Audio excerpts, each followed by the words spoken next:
আসসালামু আলাইকুম। আজকের বিষয় যে ট্রেনিং সেন্টারে কাকে স্যার বলবেন, কাকে স্টাফ দিয়ে বলবেন, ঠিক আছে। আর ট্রেনিং সেন্টারে বেতন কি আপনারা পুরাটা পাবেন, নাকি হাফ বেতন পাবেন, না বেসিকটা শুধু পাবেন, এই দুইটা বিষয়ে আজকে আলোচনা করব। আর শেষের দিকে কিছু প্রশ্ন আছে, অনেকে অনেক প্রশ্ন করছে, এই প্রশ্নগুলোর অ্যান্সার দেব, ঠিক আছে। প্রশ্নের অ্যান্সার শুনলে হয়তো আপনার অনেকের প্রশ্ন থাকতে পারে, এর ভিতরে অ্যান্সারটা পেয়ে যাবেন। কারণ কাকে স্যার বলবেন এই বিষয়টা হচ্ছে কঠিন। আপনার ট্রেনিং সেন্টারে যাওয়ার পরে, ট্রেনিং সেন্টারে আমাদের বিশেষ করে বিজিবি বাহিনীতে পদবি আছে। প্রথম হচ্ছে সিপাহী।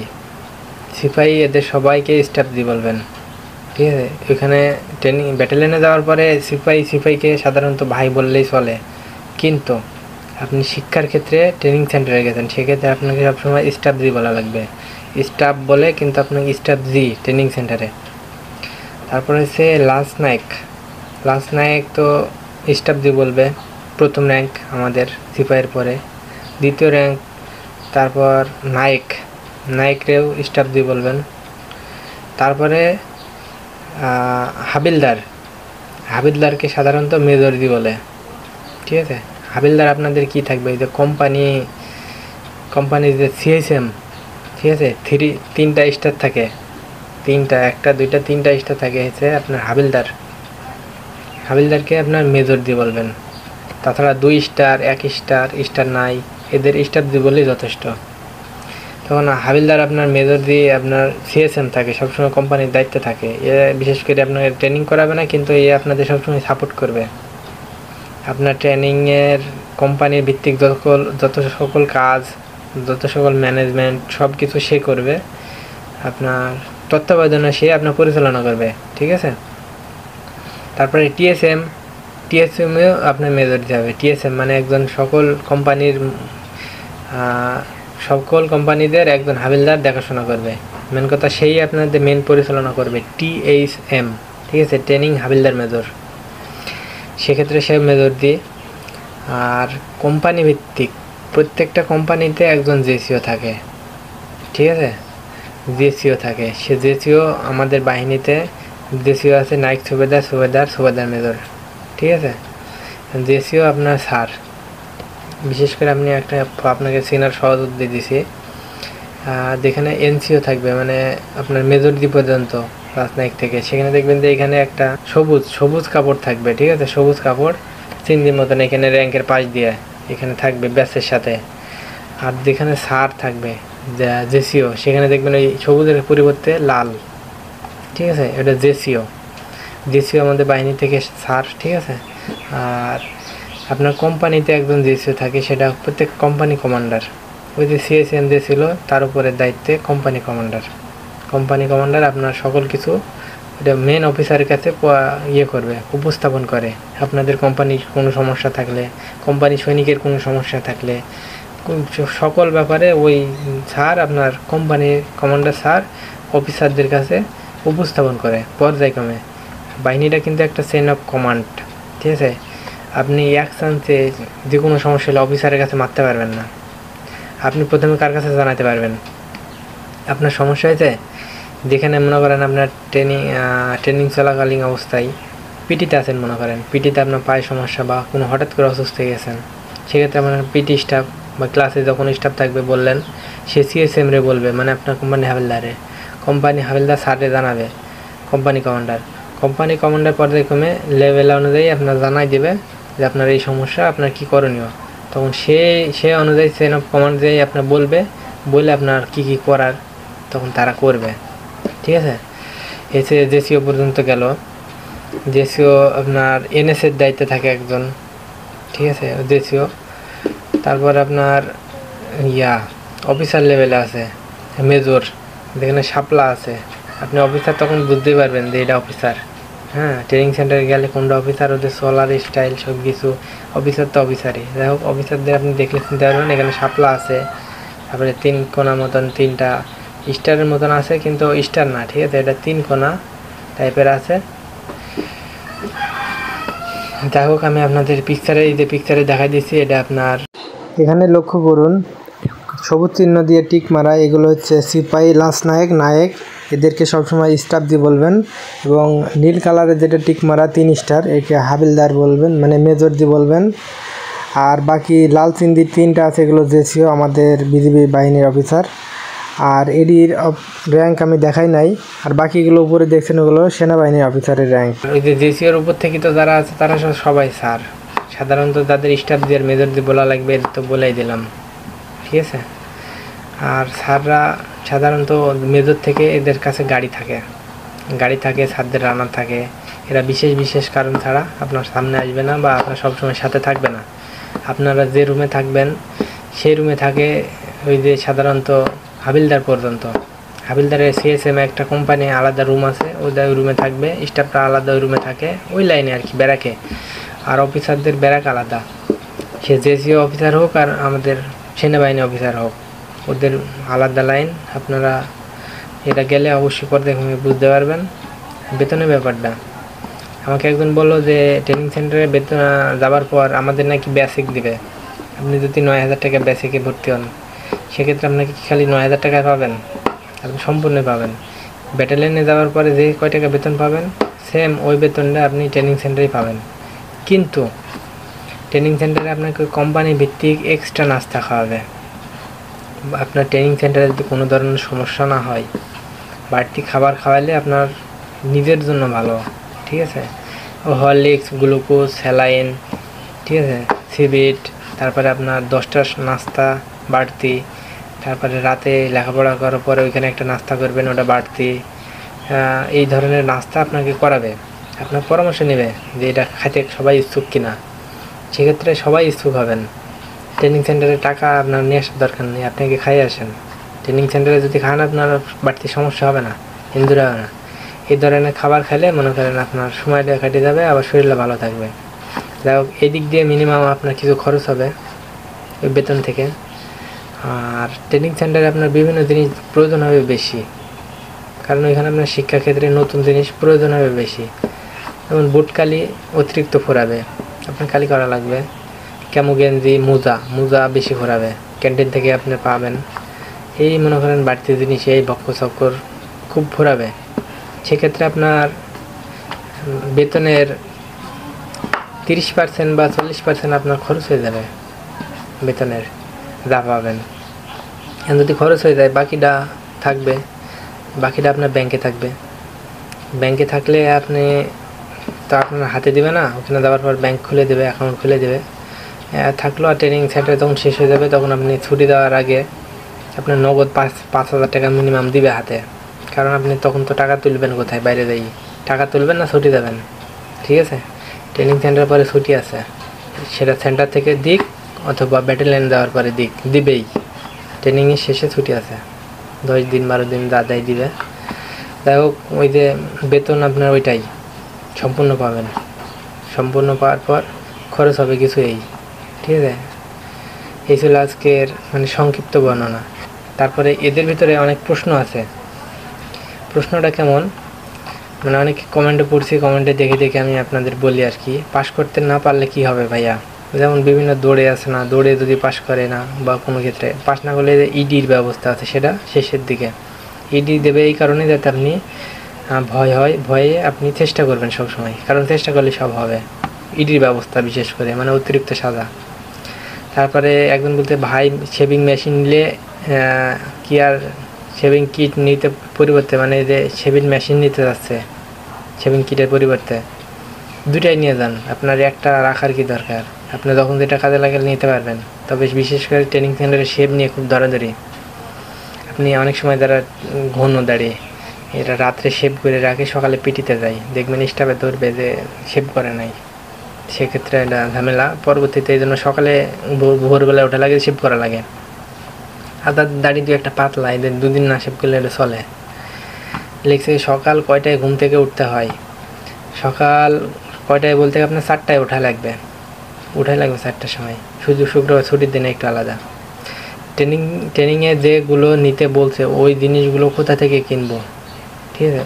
এগুলো কোথা থেকে কিনবেন এটা তো ভাই আপনার নিজের ব্রেনেই কাজ করবে, কোথা থেকে নেবেন।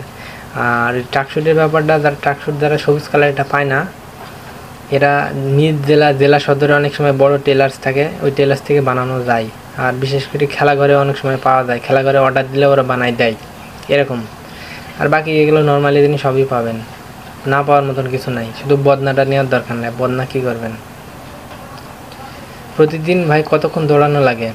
প্রতিদিন দৌড়ানো বলতে সকালে দৌড়ানো লাগে আর বিকেলে দৌড়ানো লাগে, ঠিক আছে? এটা খুব একটা বেশি না, সকালে 40 মিনিট আর বিকেলে 40 মিনিট মতো বা আধা ঘন্টা মতো, 1 ঘন্টা, রেগুলার 1 ঘন্টা। তারপরে 18 বছর বিয়ের বয়স হলে সেখানে নাকি 24 বছর, আসলে বাহিনীতে একটা নিয়ম আছে যে আপনি চাকরি মানে সার্টিফিকেট অনুযায়ী 25 বছর পূর্ণ হলে বিয়ের অনুমোদন ছিল। সেক্ষেত্রে আমাদের নতুন ডিজি মহোদয় স্যার 1 বছর কমা দিয়ে 24 করছে। আপনার 24 বছর পূর্তি হলে আপনি বিয়ে করতে পারবেন। আর সেক্ষেত্রে যদি আগে করেন, আপনার বিশেষ কোনো কারণ ছাড়া, আমি আগেও একটা ভিডিও দিয়েছি, দেখে আসতে পারেন। অনুমতি নিয়ে বিয়ে করা যাবে, ঠিক আছে? অনুমতি নিয়ে করা যাবে, সেটা আগের ভিডিওটা দেখতে পারেন। তারপর আপনার লিখছে ট্রেনিং সেন্টারে দিয়ে সারাদিন দৈনন্দিন কী কাজ করা থাকে, এই জন্য কতক্ষণ সময় পাওয়া যাবে, যেমন কাপড় ধোলাই করা, ওয়াশরুম, গোসল করা ইত্যাদি। এটা একটা ভালো প্রশ্ন যে দৈনন্দিন কাজ কামের মধ্যে যে আপনি নিজের সময় পাবেন কতটুকু। পিটি 6টা থেকে যদি 7টা শেষ হয়, 7টা থেকে 8টা পর্যন্ত আপনি নিজের ব্যক্তিগত সময় পাবেন, সকাল থেকে বললাম। কারণ এই টাইমে নাস্তা করবেন, ফ্রেশ হবেন, ঠিক আছে? তারপরে ক্লাস শেষ করে আসি 1টার সময় আসবেন, গোসল টোসল করে খাওয়া দাওয়া করে পর্যন্ত 3:30 পর্যন্ত আপনি নিজের সময় পাবেন।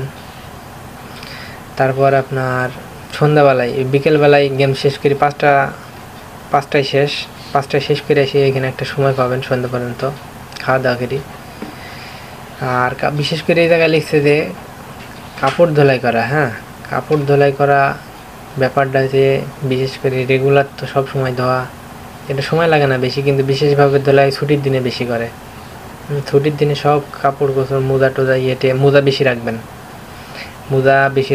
মোজা ধুলাই করা সব সময় হবে না বা শুকাবে না, বেশি রাখবেন। শুক্রবারের দিন ধুলাই করে দেবেন সব। আর এমনি সচরাচর এমনি ধুলাই করার সময় বাঁধবে না, গোসলের সময় ধুলাই করলেন, সন্ধ্যাবেলায় ধুলাই করলেন, রাতে ফ্যানে বাতাসে শুকায় যাবে, সমস্যা নেই।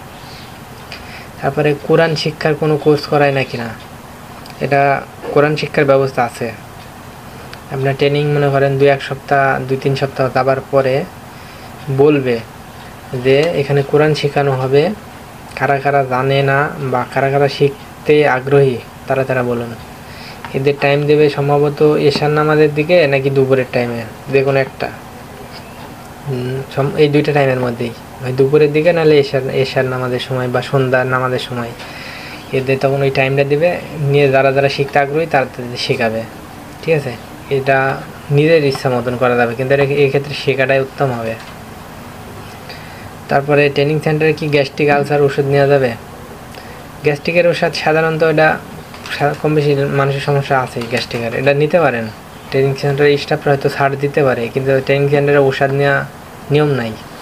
কিন্তু সেক্ষেত্রে আপনার ব্যথার মলম নিলেন বা গ্যাস্ট্রিকের ওষুধ নিলেন, এটা নিতে পারেন। একজন লিখছে ভাই স্মার্টফোন নিব নাকি বাটন ফোন নেওয়া ভালো হবে? ট্রেনিং সেন্টারে তো ফোনই নিতে দেবে না, সেক্ষেত্রে স্মার্টফোন আর বাটন ফোন কই থেকে আসলো? ফোন নিয়ে কী হবে? ফোন চালানোর সময় আছে?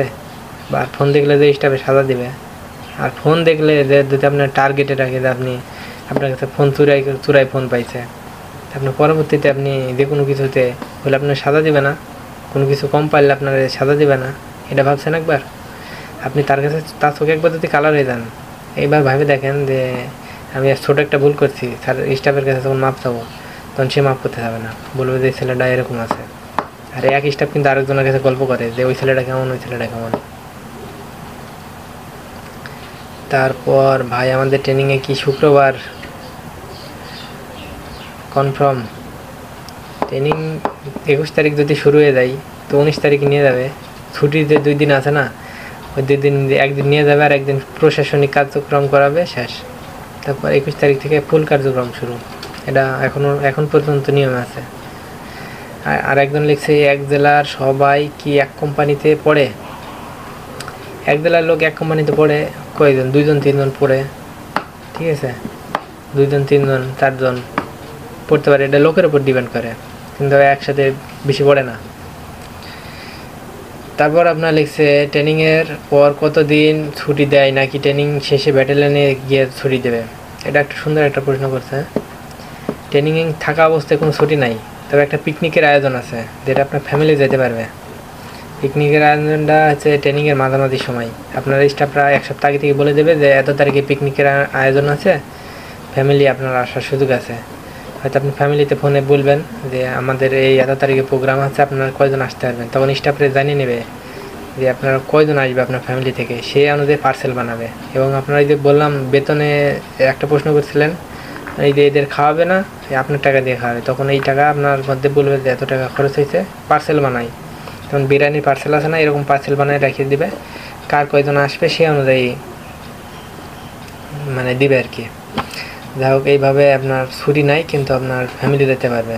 তারপরে শেষ ফাইনাল যে প্যারেড আছে, প্যারেডেও আপনার ফ্যামিলি বললে যেতে পারবে, কিন্তু ট্রেনিং সেন্টারে ছুটি নাই। আবার ছুটি আছে, নাই বললে ভুল হবে, বিশেষ কারণে আপনার যেটা আশায় লাগবে আপনার, যেমন ফ্যামিলি যদি কেউ কোনো সমস্যা হয়ে যায়, দুর্ঘটনা ঘটলে, সেক্ষেত্রে আপনার সাথে স্টাফ আসবে, আসি আবার নিয়ে যাবে একসাথেই, ঠিক আছে? এটা হচ্ছে অন্য ক্ষেত্রে, নাই বললে ভুল হবে, সেটা ইমার্জেন্সি ক্ষেত্রে। তারপরে লিখছে ভাই আমি 107 নম্বর ব্যাচের পুরাতন ব্যাচ, আমি যখন ভর্তি হই তখন এইচএসসির মূল সার্টিফিকেট না থাকার কারণে বোর্ড থেকে একটি সাময়িক সনদপত্র দেওয়া হয়েছে। এটা যখন দেওয়া হয়েছে কাগজপত্র ওগুলো হয়ে গেছে, এটাই ফাইনাল। আর ট্রেনিং সেন্টারে হয়তো এটা চাইবে না, কিন্তু ব্যাটালিয়নে যাওয়ার পরে শিট রোল যে একটা হয়, শিট রোল ফাইল তৈরি হয়, ওই ফাইলে রাখার জন্য তখন ব্যাটালিয়নে যাওয়ার পর ওইটা চাবে, ওটা দেওয়া লাগবে ব্যাটালিয়নে যাওয়ার পরে, ঠিক আছে?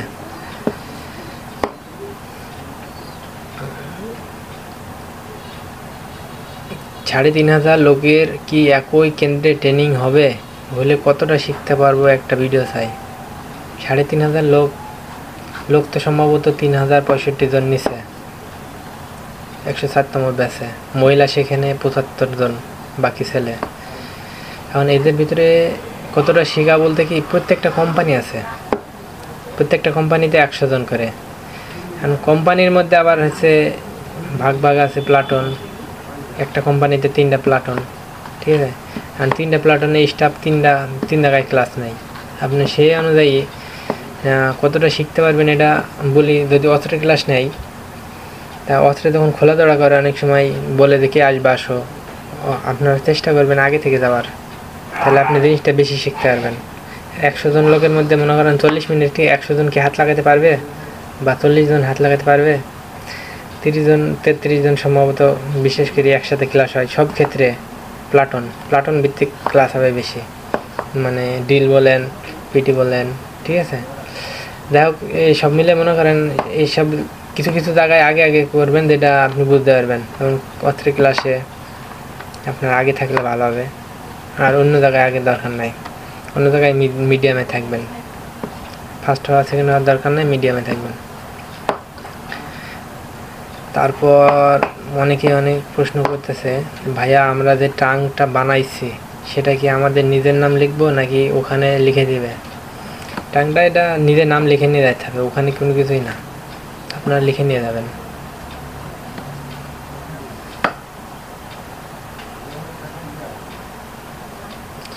সকালে ঘুম দিয়া উঠা তো খাবারের অভ্যাস, ওই জায়গায় কি খাবার কিনা নিজের দ্বারে রাখা যাবে?